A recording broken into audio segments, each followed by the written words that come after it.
Welcome back to Effectus Athlete Development and Effectus Gym Tips.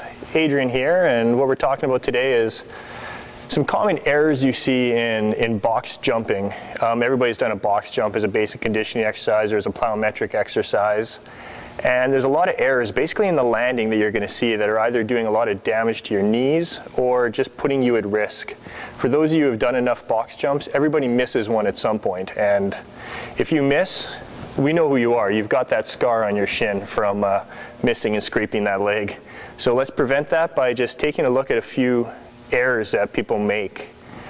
The first one you see here is jumping and not getting your whole foot on the box. The whole goal is to jump as high as you can, get as high up as you can over that box onto the middle of the box. So why cut the jump short and land with half your foot on the box? All you're doing there is risking either tipping the box over, if it's a small box, or slipping your feet off, and that's where you're getting that shin. Okay, if you can't get all the way onto the box, you should be jumping on a box that high. The second error we see here is how you land on the box.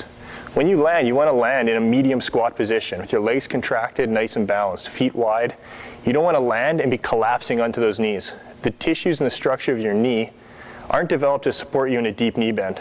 Whether it's a deep knee bend squat or landing in that position in a box jump, same problems are occurring. You're putting a lot of stress on the knees. So save your knees, land in a high position.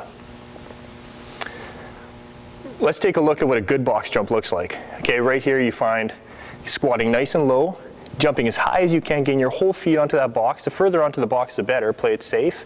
Get way up and over, land in a nice tall high position. Those legs should be tight, they should be contracted.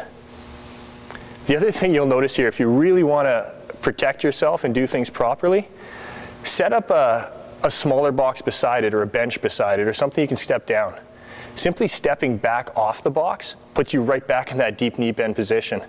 And you can see that here. If we step back off the box into that position, that knees, it's getting the same stress as you would be landing in that bad position. So just put something beside that box that allows you to step back down off that box safely and prolong your years as an athlete or as an individual, and just don't risk those knee injuries. It's not worth it. Thanks again for tuning in for Effectus Gym Tips, and I hope you consider these things in your workout.